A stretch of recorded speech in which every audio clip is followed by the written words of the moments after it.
Martin Ludden, Executive Director of the St. Paul Neighborhood Network. Coming up on the SPNN Forum, we have one of a series of interviews about St. Paul's 17 district councils. Joining us today will be Brandon Long, Executive Director of the Union Park District Council. Brandon, welcome to the SPNN Forum. Thanks for having me. So tell us a little bit about your district, Union Park. Kind of what's the geography, the character of the neighborhood? What's it about? Yeah, sure. So the boundaries are the river to Lexington and Summit to University. Okay. So that includes things like Merriam Park, Lexham, Snellham. We've got 94 that runs through our district. It includes all of the redevelopment for the super block for the Allianz Stadium. Yeah, and so we've got St. Thomas within our boundaries. We have McAllister right on the border, so we've got a lot going on. Yeah, so a lot of higher ed, Yep. a lot of entertainment, Yeah, but also really diverse kind of housing stock and population. Right, and I forgot, we also have Concordia, so all three of those universities have representatives on our board. So yeah, there's a lot of higher ed participation for sure. Awesome. And then, so it's Union Park. Is that a union of, like, where does the name come from? Yeah, right. So originally there was Merriam Park Community Council, Lexham Community Council, and Snellham Community Council. Okay. And so about 10 years ago they merged to become Union Park District Council. So that this is the only organization that has a contract with the city, our community engagement contract for that area. Lexham still exists as a community council. They just don't have a contract with the city, but they've got a representative on our board. So. Okay. And where do you fit into that larger kind of ecosystem of district councils? There are 17. You are one. Kind of where does that come from? Yeah. So monthly we meet with the staff of the other district councils. So there's a lot of stuff that we're working on collaboratively. I think that you sort of started it. That we have a really interesting mix of housing and of business going on in that area. We've got two of the most used transit lines in the whole metro, the A line and the Green Line, and soon to be the B line. And so I think we can relate to a lot of the different parts of the city, just because we have more industrial, we have more single family homes, more multi-residential buildings. There's just such a mix that I think we can kind of relate to everybody pretty well. Yeah.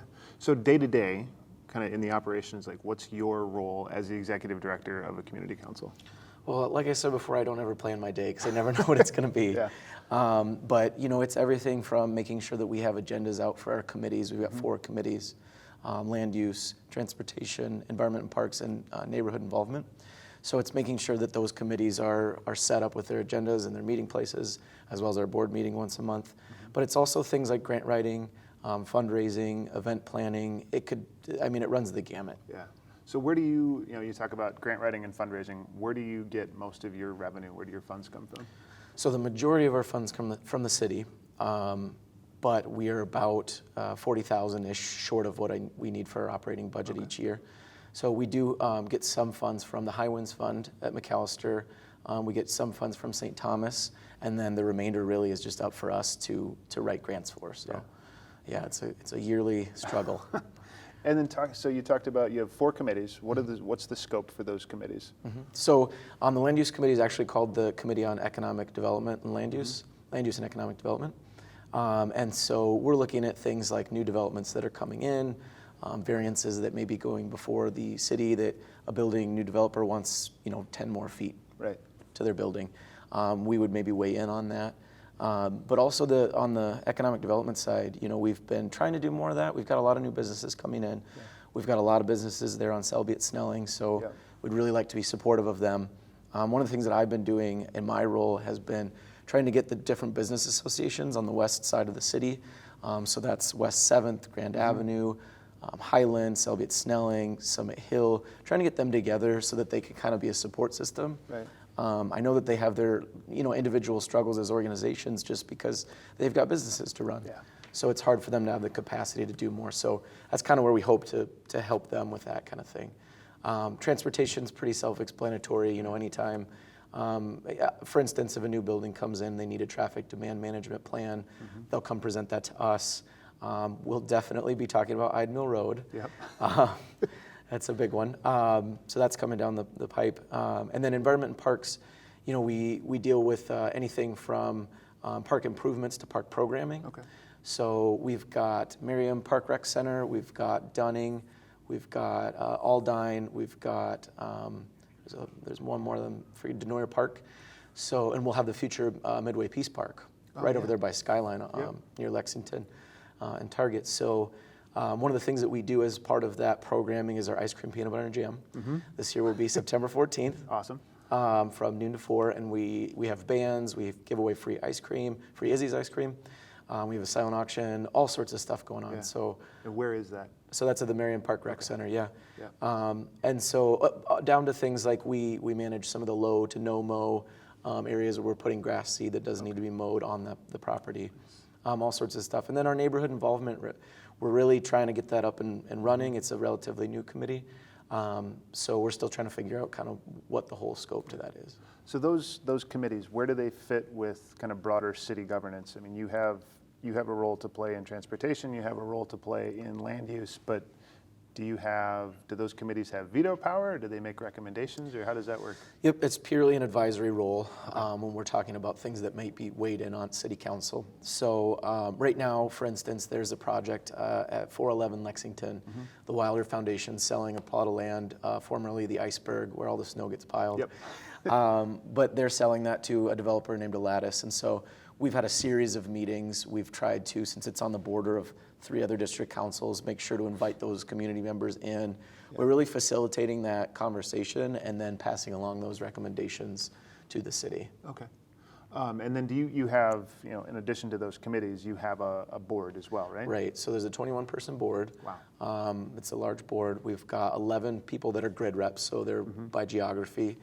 We've got 2 at-large folks, and then we have a number of different rep seats. So we've got anything from a nonprofit seat to a business seat, the 3 different neighborhoods, or the 3 different universities, and then Denoyer Park and Lexham. So that covers all of the seats. But there's a lot of people. Yeah. So what are there? And those people are elected, or appointed, or how does that? So our annual meeting is not always at a set date, but it's been set this year for November 6th. Okay. I think roughly about 5:30. We're still working on the location for that. But every year, half the board is up. So you as a neighbor can come and you can vote on either the person that's running in your grid seat or just the at-large position. Okay. And so what does turnout look like for that? What does a competitive district council race look like? Well, I have an interesting perspective having sat on the Highland District Council where there's a lot going on that you get 500 people there. Right. You get grids that there's 20 people, 20 votes, and that's how you won. The Union Park District Council, I'd like to see more participation. It's roughly about 50 people. And we've only had a couple of years where we've actually had contested seats. Oh, wow. I'd like to see more contested seats because that seems healthy to me. That tells me that people are interested in what we're doing. Right. So I really encourage people to come out and run for those seats. The one thing that we do, and it's slightly different maybe from district council to district councils, we do have an application process. Okay. So those are due a month before the annual meeting. So that's a situation where I would need to be contacted, send that to somebody, and then they'd fill it out and then send it back to me. So you can't just show up at the annual meeting and decide you're running? Unfortunately not. Okay. And I don't know if that's something that'll ever change, but that's how we do it right now. Yeah. And we also do, one thing I do think that is a positive to the way we do that, though, is we do have early voting. So we try to set up some times about a week in advance for people to come in and they can vote. So cool. And those votes are all kind of in-person paper ballot ahead of time? And then what does the voting look like on site? Same thing. I mean, what ballots are handed out. Like I said, there's only been 2 contested elections. Right. So I've only had experience with one of those 2. Yeah. Yeah. And so what are the major issues in your district? What do you hear from residents about most? Right. Well, I mean, we have a ton of new development going on. So it's sort of an onslaught. I mean, we're just trying to keep up. And one of the things that we're trying to do to make sure that we can deal with that appropriately is we're working on, or we're talking about developing an equitable development scorecard so that we have sort of a basis for how we're going to look at these different projects. We've got 2 projects on Snelling just north of I-94, right across from the stadium. Yep. We've got the Lattice project, we've got O'Gara's, just a lot of development going on. We've had individuals in the neighborhood approach us to be a fiscal agent for a dog park. We're the fiscal agent for 3 community gardens, Dunning, Merriam Station, and Eleanor Graham. So it just really runs the gamut. But I'd have to say the theme really is, like I said, we have Snelling running through, we've got the super block. Yep. There's just so much new development going on. So when you took this job, did you have any idea that it would run the gamut from dog parks and community gardens to massive stadium development? No, nothing prepares you for this job. Nothing at all. I had a little bit of an idea, I guess, because of my experience having sat on a district council. Yeah. But it's a whole different ballgame when you're kind of in the middle of it, and yeah, you're the ED running things. So the equitable development scorecard, what does that look like, and how does that play for something like the super block? What are you evaluating, and is that informing your recommendation to council, or how does that look? Yeah, you can find examples of it. The WESCO, the West Side Community Council, they have developed one, and they're in the process of making it part of their small area plan. Ultimately, I think that's something that we're probably interested in doing. But what it does is it really roots our decision making, our recommendations really, in equity. So they can't just be copy and pasted necessarily from area to area, because it's got to be really rooted in the history of that place. For us, ultimately, if you look at a redlining map from the 1930s, Marion Park was the center of the most contiguous, excellent, or however they rated that, the green area. So we've got this history of some segregated neighborhoods. That's different maybe than areas that were redlined, and they had that red area, or Westco, which has a lot bigger immigrant population. And so there's a little bit of a uniqueness to each scorecard, but again, they're all rooted in this idea that we're of equity, and we're trying to undo some of the harm that's been done in the past. Can you say more about kind of what kind of equity are you driving for, and what is that? I mean, we're not talking about the equity you build up in your house. Right. We're talking about. I mean, specifically racial equity. So, like I said, we're just in the beginning of this process. But that was I was at an equitable housing meeting at City Hall, and I saw that map, and I realized, wow, that's going to be really important when we talk about our equity scorecard. And so the way that it breaks up is there's different categories. So there's land use, there's environment, there's transportation, community engagement. I mean, it can be anything that you want it to be, but that's what I've seen in some examples. And so we would go through each of those categories, and we would say, we're trying to figure out how to do this in the most objective way as possible.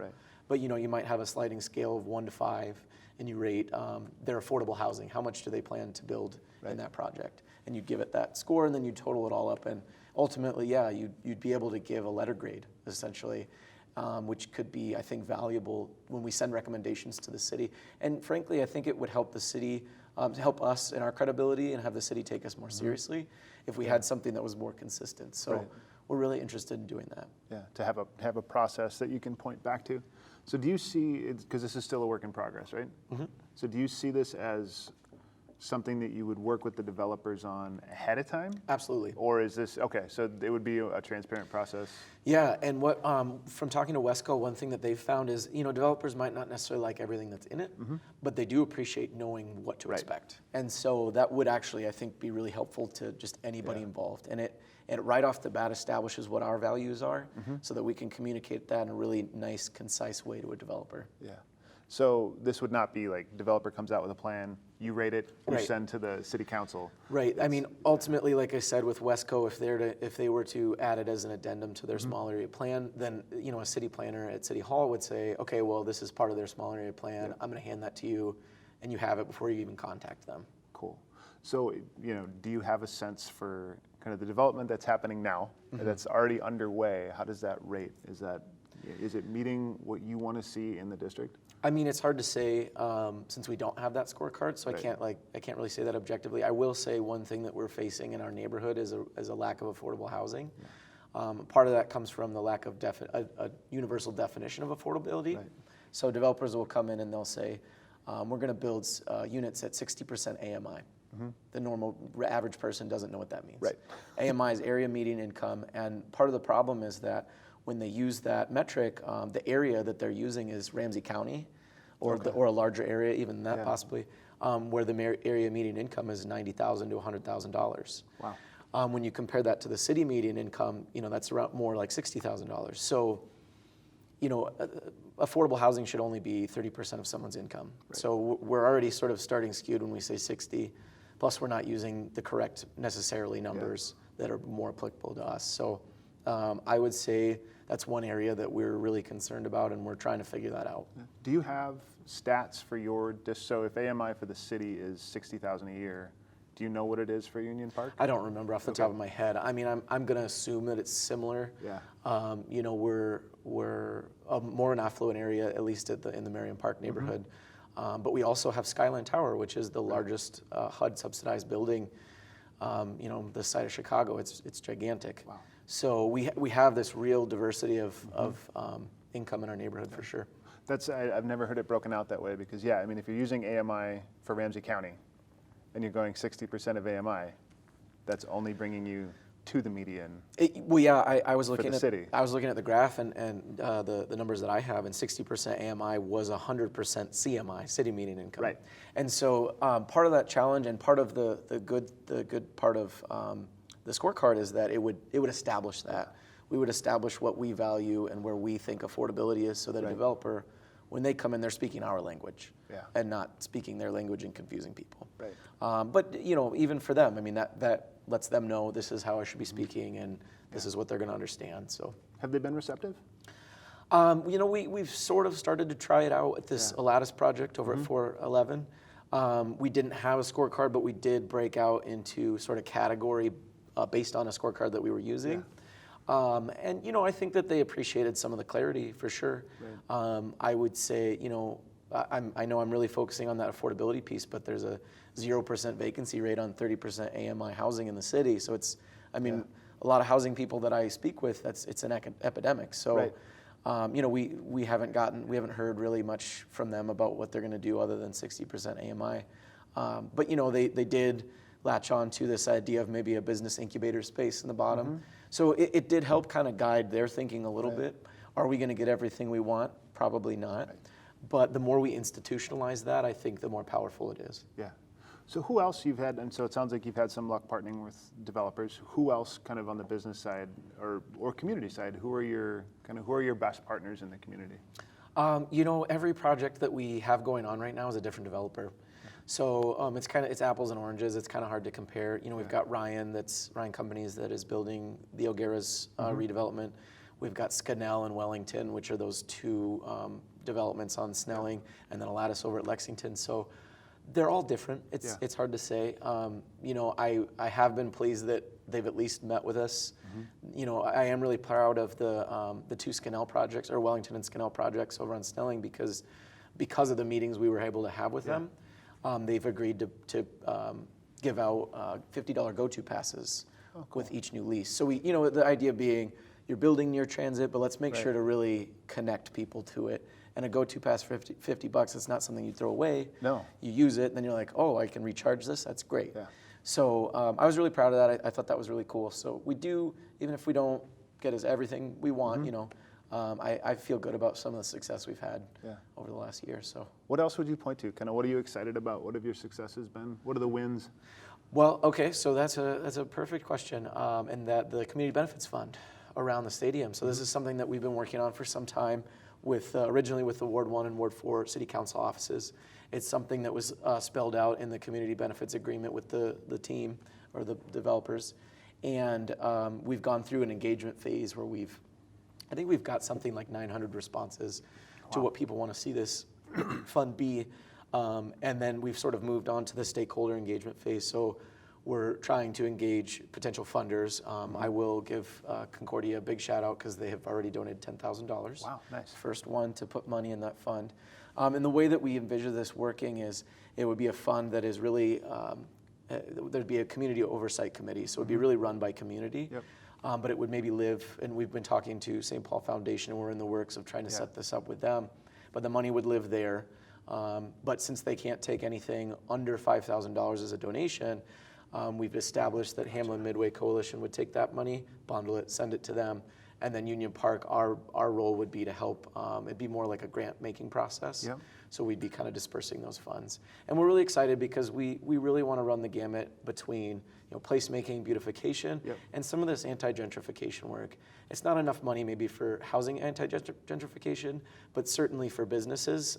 I envision, if a shop owner who's been there a long time, a small business owner, they want their window replaced. They've got a crack in their window. Here's a $500 grant or however much it costs.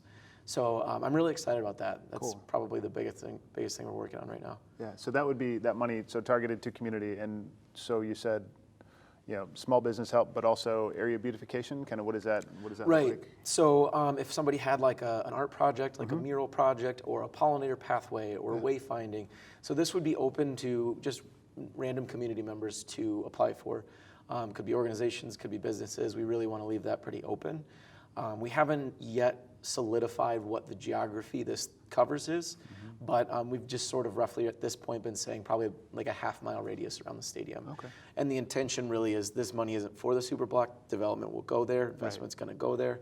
This is to make sure that the surrounding area is also benefiting from that new development. Has the team been a good partner on that? They've always maintained that they will contribute if others do. Okay. And so we haven't approached them for those final numbers yet. Right. But they have definitely said we're on board. Yeah. One thing I do want to give some credit to is I've done a lot of work with the supporters groups. Yes. Soccer supporters. And they've been really great partners. Yeah. My thinking in the beginning was that that's who has the most pull with the team.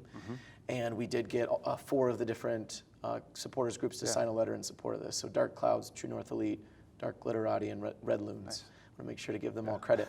But yeah, they've been really great partners, and they've been really interested in giving back to their community. So I've really learned that soccer is a lot different than football or baseball or basketball. The fan base is really community oriented. They really are proud of that. So it's been great. That's been fun to watch too, just to see. I'm a United fan, but to follow the supporters groups on social media and see kind of the work they're doing outside of cheering for the team, but also to really build community. So that's cool. You mentioned your event coming up. Remind me the name again. Ice cream, peanut butter, and jam. How many years have you been doing that? So the 7th annual. Okay. I'll break the name down for you. So the ice cream, clearly the Izzy's Ice Cream. Peanut butter, we partner with Keystone to collect food shelf donations. Because Keystone is at Merriam Park as well, right? It is. Yep. And then we provide bands. So this year, the April Fools and a guy named Nerdy. Okay. You should definitely look him up. He's really fun. But we partner with Parks and Rec too. So they're going to bring a rock wall. City of Skate, an organization that advocates for skating in the city, is going to be putting on a clinic. We also, if people go to our website, you can sign, if you have children that are 8 to 12, Minnesota United's a lead sponsor, and they're going to have a soccer clinic. Oh, cool. For about an hour in there. So yeah, we just have a ton going on. We'll have vendors, we'll have a silent auction, all sorts of great stuff. Nice. And what's the website for is there a separate website for the event or just for the? If you go to our webpage and you go under like news and events, you'll find it. If you go on Facebook, there is an event on there that's probably, most people are on Facebook, so that might be the easiest way.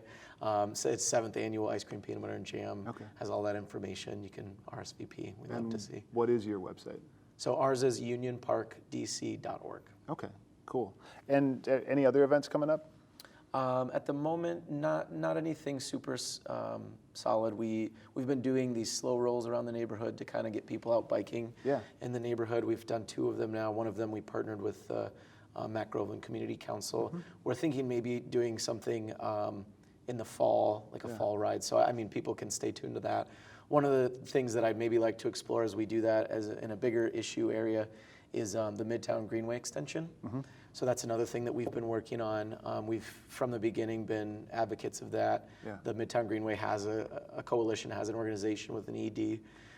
And so what we've been doing on this side of the river is we've been trying to facilitate those conversations with policymakers in Ramsey County and in St. Paul.